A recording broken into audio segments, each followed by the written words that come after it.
السلام عليكم ورحمة الله تعالى وبركاته. في هذا الفيديو إن شاء الله نوريكم كيفاش نخدمو لاستيك في الأكمام على هذا الشكل هذا بلا ما تحتاجو لا نسورجي لا والو. الطريقة راه سهلة وبسيطة، تبعو معنا الشرح حتى الآخر، وما تنساوناش يجيكم كومونتير والاشتراك في القناة باش يوصلكم كل جديد، والتوفيق للجميع إن شاء الله.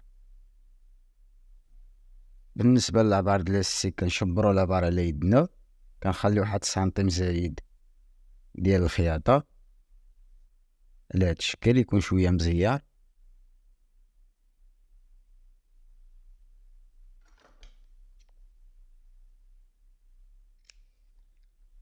كنعملو لاستيك ديالنا واحد بوان داري، واحد لاريطمون هنايا،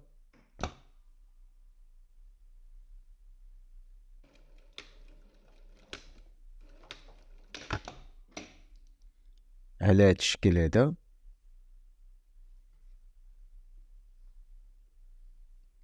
كنجيو للخياطة د الكم ديالنا،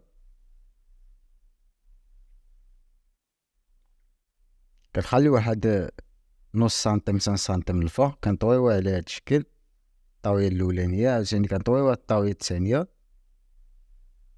بهاد الطريقة هادي ما تحتاج لا نسورجي لا والو، الطريقة ساهلة وبسيطة. غير ما تنساوناش يجيكم كومونتير واشتراك في القناة باش يوصلكم كل جديد. كنجبدو لاستيك ديالنا على هاد الشكل، كنطويو الطاوية الأولانية،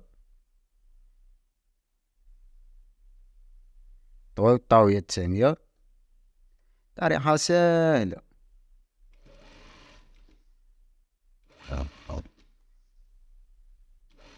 وما تنساوش تكتبوا لنا في التعاليق المواضيع اللي خصكم نهضروا عليهم، اللي خصكم نخدموهم.